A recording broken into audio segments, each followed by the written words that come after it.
ఇప్పుడు ఈస్ట్ ఉత్తరప్రదేశ్ పరిసరాలైన బీహార్లో 0.9 కిలోమీటర్ల ఎత్తులో ఒక ఉపరితల ఆవర్తనం పొంచి ఉన్నది. ఆ ఉపరితల ఆవర్తనం నుంచి దక్షిణ ఒడిశా వరకు ఒక ఉపరితల ద్రోణి 0.9 కిలోమీటర్ల ఎత్తులో ఉన్నది. దీని ప్రభావంతో పాటు సంవహన పరిస్థితులు ఉండటం వలన రాష్ట్రంలో ఉత్తర దక్షిణ కోస్తా జిల్లాల్లో రాబోయే వారం రోజులు కూడా చెదురుముదురుగా ఉరుములు మెరుపులతో కూడిన తేలికపాటి నుంచి మోస్తరు వర్షపాతాలు పడే అవకాశం ఉంది. ఇంకా నిశ్చితంగా చెప్పాలి అంటే ఉత్తర కోస్తా జిల్లాల్లో ఈరోజు కొన్ని చోట్ల తేలికపాటి నుంచి మోస్తరు వర్షపాతం, రేపు ఎక్కువ చోట్ల తేలికపాటి నుంచి మోస్తరు వర్షపాతం, తదుపరి 5 రోజులు కూడా కొన్ని చోట్ల తేలికపాటి నుంచి మోస్తరు వర్షపాతం పడే అవకాశం ఉంది.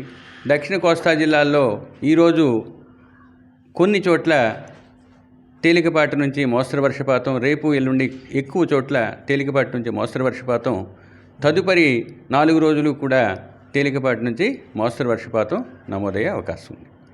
రాబోయే 5 రోజులు కూడా ఉరుములు మెరుపులు కొన్ని చోట్ల ఉత్తర దక్షిణ కోస్తా జిల్లాల్లో ఉండే అవకాశం ఉంది.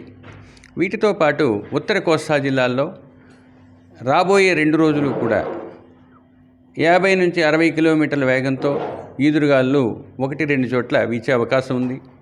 తదుపరి 3 రోజులు 40 నుంచి 50 కిలోమీటర్ల వేగంతో ఈదురుగాలు వీచే అవకాశం ఉంది.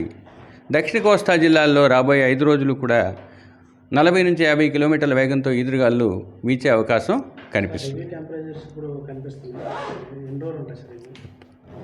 తరువాత నిర్దిష్టంగా చెప్పాలి అంటే ఉత్తర కోస్తా జిల్లాల్లో రాబోయే 3 రోజులు 1-2 చోట్ల భారీ వర్షపాతం నమోదయ్యే అవకాశం ఉంది.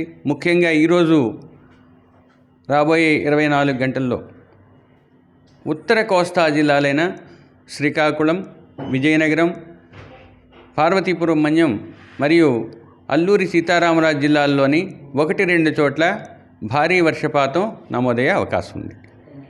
ఇక గరిష్ట ఉష్ణోగ్రతలు సాధారణ స్థాయికి దరిదాపుల్లో ఉండే అవకాశం ఉంది. No large change for the next 7 days అని చెప్తాం. రాబోయే వారం రోజులు కూడా ఇదే విధమైన ఉష్ణోగ్రతల యొక్క ప్రభావం ఉండే అవకాశం కనిపిస్తుంది.